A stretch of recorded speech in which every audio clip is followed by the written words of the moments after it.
सफ़र की हद है वहाँ तक कि कुछ निशान रहे, चले चलो जहाँ तक कि ये आसमान रहे।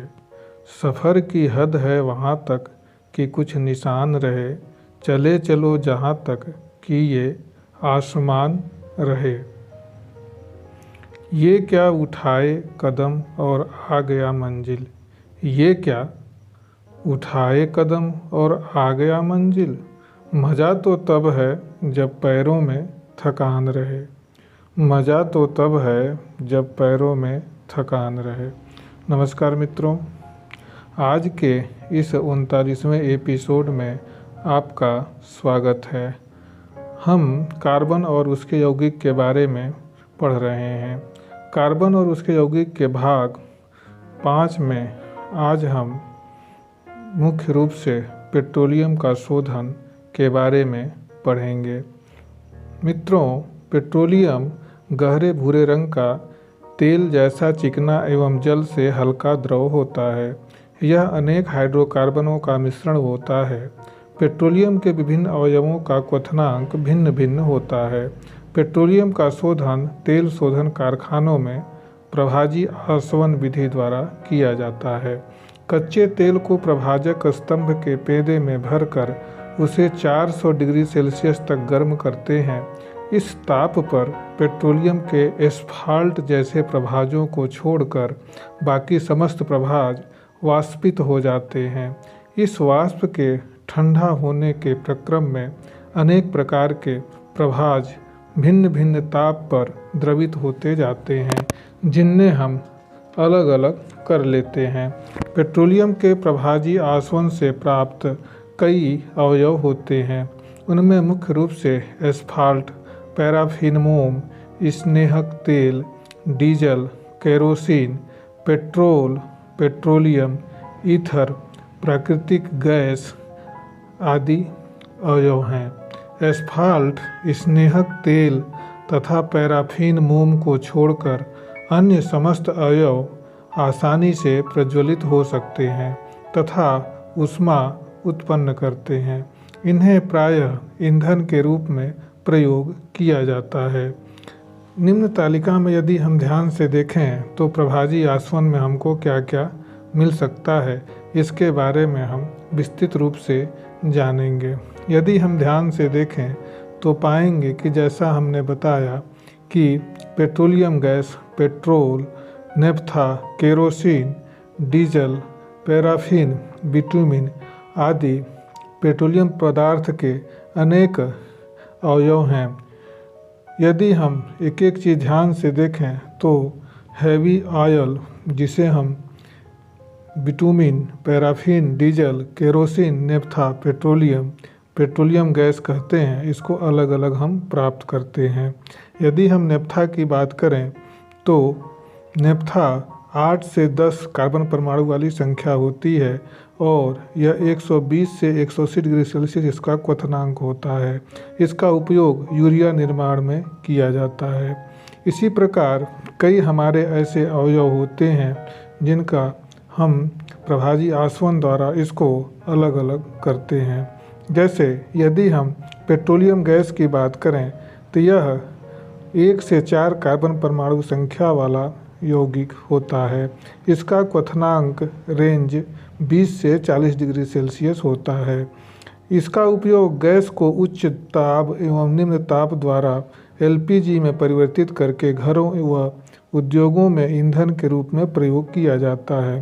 पेट्रोल की बात करें तो पेट्रोल में कार्बन की संख्या 5 से 10 होती है। कार्बन परमाणु 5 से 10 होती है। इसका क्वथनांक रेंज 30 से 190 डिग्री सेल्सियस के बीच होता है। इसका उपयोग मोटर ईंधन, वैमानिक ईंधन, शुष्क धुलाई आदि में किया जाता है। नेफ्था के बारे में हम बता चुके हैं। केरोसिन 10 से 14 कार्बन वाला यौगिक होता है। इसका क्वथनांक रेंज 180 से 260 डिग्री सेल्सियस होता है। इसका उपयोग स्टोव लैंप ईंधन के रूप में प्रयोग किया जाता है। डीजल का में 14 से 20 कार्बन परमाणु वाला एक यौगिक है। इसका क्वथनांक 260 से 340 डिग्री सेल्सियस होता है। इसका उपयोग भारी मोटर वाहनों, जनरेटर में किया जाता है। हम द्रवित पेट्रोलियम गैस में, जिसे हम एलपीजी कहते हैं, का रिसाव का पता लगाने के लिए इसमें गंध वाला पदार्थ एथिल मर्केप्टन, जिसका रासायनिक सूत्र C2H5SH होता है, उसको मिश्रित कर देते हैं। एलपीजी मुख्यतः आइसोब्यूटेन एंड प्रोपेन गैसों के मिश्रण से बनी होती है, जो कि गंधहीन होती है। अब हम कोयला के बारे में बात करेंगे। भौगोलिक उथल पुथल के फलस्वरूप लाखों वर्ष पहले घने जंगल पृथ्वी के अंदर दब गए। ये दबे हुए मृत पेड़ पौधे उच्च ताप एवं दाब के प्रभाव से कोल, जिसे हम पत्थर का कोयला कहते हैं, के रूप में परिवर्तित हो गए। कोयला एक जीवाश्म ईंधन है। भारत में कोयले का भंडार कई राज्यों में पाया जाता है। मुख्य रूप से यह बिहार, उड़ीसा, मध्य प्रदेश तथा पश्चिम बंगाल में पाया जाता है। कोयला कई प्रकार का होता है। यह कोयले में अधिकांश कार्बन, थोड़ी मात्रा में सल्फर और कुछ दाह्य पदार्थ अर्थात जलने वाला पदार्थ होता है। यह तीन मुख्य कई रूपों में पाया जाता है। यदि हम पहले लिग्नाइट की बात करें, जिसे हम भूरा कोयला कहते हैं, दूसरा डामर कोयला, जिसे हम बिटुमिनस कहते हैं, तीसरा पीट, चौथा एंथ्रासाइट और पांचवा मेटा एंथ्रासाइट होता है। विभिन्न प्रकार के कोयले में कार्बन, दाह्य पदार्थ तथा नमी की मात्रा भिन्न भिन्न होती है। सबसे खराब कोयला पीट कहा जाता है। उसके बाद उससे अच्छा कोयला लिग्नाइट, जिसे हम भूरा कोयला कहते हैं, फिर डामर कोयला बिटुमिनस, फिर उसके बाद अच्छा कोयला एंथ्रासाइट, और सबसे सर्वश्रेष्ठ क्वालिटी का जो कोयला होता है वह मेटा एंथ्रासाइट होता है।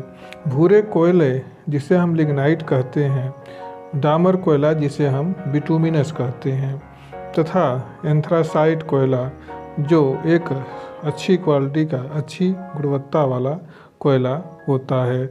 इस प्रकार कोयले की कई प्रकार की वैरायटियाँ होती हैं।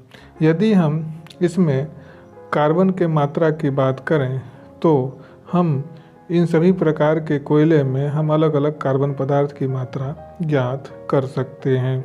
यदि हम भूरे कोयले की बात करें तो भूरा कोयला, जिसे हम लिग्नाइट कहते हैं, इसमें 38% कार्बन, 19% दाह्य पदार्थ तथा शेष 43% नमी होती है। एंथ्रासाइट प्रकार के कोयले में 96% कार्बन, 1% दाह्य पदार्थ तथा केवल 3% नमी होती है। इसी प्रकार अन्य प्रकार का कोयला, जिसे हम बिटुमिनस कहते हैं या डामर कोयला कहते हैं, जिसका प्रयोग हम अक्सर सड़क निर्माण में भी करते हैं, इसमें कोयले में 65% कार्बन होता है। यह सबसे महत्वपूर्ण कोल ईंधन होता है। इसका प्रयोग हम हमेशा जलाने के रूप में ही करते हैं। अब हम यह जानने का प्रयास करेंगे कि कोयले से क्या क्या ईंधन प्राप्त हो सकता है। यदि कोयले से प्राप्त ईंधन की बात की जाए तो इसके लिए हम लोहे के रिटार्ट में कोयले को वायु की अनुपस्थिति में गर्म करने पर अधोलिखित प्रभाज हम प्राप्त करते हैं, जिनका उपयोग ईंधन के रूप में किया जाता है। ये इसके निम्न अवयव होते हैं। सबसे पहले हम इसके प्रमुख अवयव कोलतार की बात करते हैं। कोलतार एक काले रंग का बदबूदार गाढ़ा द्रव होता है।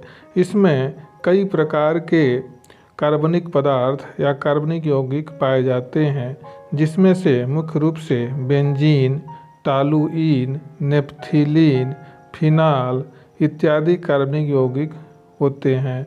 यदि हम ध्यान से देखें तो यह पाएंगे कि इनका उपयोग हम कई स्थानों पर दैनिक जीवन में करते हैं। जैसे नेप्थिलीन का प्रयोग हम किसी माथ या फिर कॉकरोच को भगाने के लिए करते हैं, या बाथरूम में इसका प्रयोग किया जाता है। फिनाल का प्रयोग भी हम टॉयलेट वगैरह में करते हैं। अब हम अन्य कोयले के अवयव कोक के बारे में बात करते हैं। कोक भी रिटार्ट में अवशेष के रूप में रहता है। कोक चारकोल की भांति एक अच्छा ईंधन है तथा धुआं रहित ज्वाला के साथ जलता है। इसका उपयोग धातु के अयस्कों से धातु निष्कर्षण में अपचायक के रूप में किया जाता है। अब हम कोक कोयले से प्राप्त ईंधन कोल गैस की बात करते हैं। इसमें कई गैसों का मिश्रण होता है। जैसा कि कोल गैस से परिचित हैं, कोल गैस में ऐसे कई गैस के मिश्रण होते हैं जिनका उपयोग हम दहन के रूप में करते हैं, जैसे methane, carbon monoxide, hydrogen, ethylene, acetylene. इन सभी गैसों का मिश्रण यह कोल गैस कहलाता है। कोल गैस ईंधन एवं प्रदीपक के रूप में प्रयुक्त होता है। गैस में उपस्थित असंतृप्त हाइड्रोकार्बन के जलने से प्रकाश उत्पन्न होता है। अब हम दहन के बारे में बात करते हैं। ऑक्सीजन की उपस्थिति में किसी पदार्थ के जलने की क्रिया को दहन कहते हैं। पदार्थों की दहन क्रिया में ऊष्मीय ऊर्जा और प्रकाश उत्पन्न होता है। कार्बन युक्त कोई पदार्थ जब जलता है तो कार्बन डाइऑक्साइड उत्पन्न होती है। एक मोमबत्ती लेकर यदि हम उसे जलाते हैं तो जलती मोमबत्ती को जार से ढक देने पर देखते हैं कुछ समय बाद मोमबत्ती बुझ जाती है। अर्थात क्योंकि जार के अंदर अधिकांश ऑक्सीजन उपयोग की जाती है या हो जाती है। अतः दहन के लिए ऑक्सीजन आवश्यक है। किसी पदार्थ के दहन के लिए 3 शर्तें आवश्यक होती हैं: जलने वाला पदार्थ, ऑक्सीजन तथा पदार्थ को दहन ताप तक पहुंचाने के लिए ऊष्मा। यदि हम और भी जानने का प्रयास करें तो यह जानते हैं कि श्वसन क्रिया एवं लोहे के में जंग लगने की क्रियाएं मंद दहन क्रियाएं हैं। इन क्रियाओं में भी ऊर्जा मुक्त होती है। पटाखे बंदूक की गोली के अंदर रासायनिक पदार्थ के साथ दहनशील पदार्थ रखा होता है। इनके गर्म होने अथवा आग लगाने पर रासायनिक पदार्थ ऑक्सीजन उपलब्ध कराते हैं, जिससे दहनशील पदार्थों का दहन होने लगता है। दहन के प्रक्रम में उत्पन्न गैस पटाखे या गोली के आवरण पर दाब लगाकर उसे विस्फोट के साथ तोड़ देती है। कार्बन और कार्बन युक्त यौगिकों के दहन से कार्बन डाइऑक्साइड गैस बनती है, जो रंगहीन गंधहीन गैस है और चूने के पानी को दुधिया करती है। यह ऐसे कई जलने के पदार्थ हैं जिनसे हमको बचना चाहिए और इसके लिए हमको इसकी सावधानियां बरतनी चाहिए। या जिस ताप पर कोई पदार्थ वायु की उपस्थिति में जलने लगता है वह उस ताप का ज्वलन ताप कहलाता है। घरों, कारखानों, सार्वजनिक स्थानों तथा खेत खलिहानों में आग लग जाने पर तत्काल आग बुझाने के लिए कई उपाय करने चाहिए। इसमें कई उपाय हैं। पहला चीज़ ये है कि सबसे पहले हमको फायर ब्रिगेड को बुलाना चाहिए। दूसरा उपाय है दहनशील पदार्थों को तत्काल वहाँ से हटाया जाना चाहिए और हवा या ऑक्सीजन के प्रवाह को यथासंभव रोका जाना चाहिए। आग बुझाने वाले यंत्र से कार्बन डाइऑक्साइड का प्रवाह किया जाना चाहिए। धूल, बालू तथा जल को आग पर डालना चाहिए। यदि आग विद्युत परिपथ के शॉर्ट सर्किट से लगा हो तो आग बुझाने के लिए उपयुक्त प्रक्रिया के पूर्व विद्युत सप्लाई हमको बंद करनी चाहिए और हमेशा घर में अग्निशामक यंत्र का प्रयोग करते हमेशा रखना चाहिए, जिसे कहीं भी आग लगने पर हम हमेशा अग्निशामक यंत्र का प्रयोग कर सकें। अब हम यदि ज्वलन ताप के बारे में बात करें तो यदि हम हर चीज़ कैंडल या केरोसिन की लैंप या बुनसन बर्नर देखें तो उसमें लौ के कई प्रकार, उसमें कई परतें होती हैं। जो सबसे बाहर की परत होती है उसका ज्वलन ताप सबसे अधिक होती है और सबसे अंदर का जो ज्वलन होता है वह लौ जो होता है उसका ताप सबसे कम होता है। यदि हम अलग अलग ज्वलन ताप के बारे में बात करें तो पाएंगे कि सबसे अधिक जो ज्वलन ताप होता है बाहर वाले लौ में, जो लगभग 1200 डिग्री सेल्सियस होता है। लौ के सबसे ऊपर का तापमान 1400 डिग्री सेल्सियस होता है। उसके अंदर क्रमशः 1000 डिग्री सेल्सियस और 800 डिग्री सेल्सियस तापमान होता है। इसलिए जो सुनार जो भी जेवर बनाते हैं वह अक्सर फूंक मार करके इसका प्रयोग करते हैं। अब हम यह जानेंगे कि ईंधन दहन के कारण पर्यावरण पर क्या प्रभाव पड़ता है। लगभग सभी ईंधनों में कार्बन उपस्थित होता है, जो वायु में उपस्थित ऑक्सीजन से जलकर कार्बन डाइऑक्साइड गैस बनाता है। लकड़ी, कंडे, गेहूँ व धान के पुआल, जिसे हम पराली कहते हैं, कोयला, पेट्रोल, एलपीजी के जलने से कार्बन डाइऑक्साइड गैस उत्पन्न होती है। खेतों में धान व गेहूं के पुआल, जिसे हम पराली कहते हैं, के जलाने से हमको कार्बन डाइऑक्साइड गैस मिलती है और कोयला, पेट्रोल, एलपीजी के जलने से भी हमको कार्बन डाइऑक्साइड गैस प्राप्त होती है। खेतों में धान व गेहूं के जलाने से धुएं का पूरा कोहरा वायुमंडल में छा जाता है। इसी के साथ साथ वाहनों, कारखानों से निकलने वाले धुएं में विभिन्न प्रकार के ईंधन के जलने से वायु में कार्बन डाइऑक्साइड की मात्रा बढ़ती चली जा रही है। सीमेंट के कारखानों, ताप बिजली घरों से कार्बन डाइऑक्साइड गैस की अत्यधिक मात्रा वायुमंडल में मिल रही है।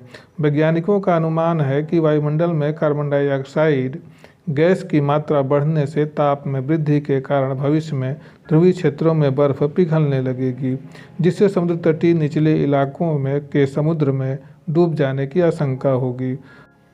अतः हमें पर्यावरण संरक्षण के लिए कई उपाय करने चाहिए। हम देखते हैं कि अक्सर फैक्ट्रियों तथा घने जंगलों में भयानक आग लग जाती है, जिससे कार्बन डाइऑक्साइड तथा कार्बन के कण पूरी तरह से वायुमंडल में फैल जाते हैं। इसके कारण जंगली जीव तथा पशु पक्षियाँ की अधिकांश मौत हो जाती है तथा पर्यावरण को बहुत ही नुकसान पहुंचता है। अतः हमें इसे बचाने के लिए हमको आग लगाने वालों से सावधान रहना चाहिए तथा यह भी प्रयास करना चाहिए कि जंगल में कम से कम आग लगे और हमको अधिक से अधिक वृक्ष लगाने का प्रयास करना चाहिए और इसके लिए पूरे संसार में जागरूकता फैलाते रहना चाहिए। अतः मित्रों, हम पर्यावरण के लिए क्या क्या कर सकते हैं, यह हमें या समाज को क्या करना चाहिए, इसके लिए सदैव हमको जागरूक रहना चाहिए। हम हमेशा यह ध्यान रखें कि घरों में सदैव अग्निशामक यंत्र रखें, जिससे यदि कोई अनहोनी घटना या दुर्घटना होती है तो हम हमेशा अग्निशामक यंत्र का प्रयोग कर सकें और हमेशा अपने पास फायर ब्रिगेड के मोबाइल नंबर रखने चाहिए, जिससे हम उचित समय पर हम फायर ब्रिगेड को यदि आग लगती है तो बुला सकें।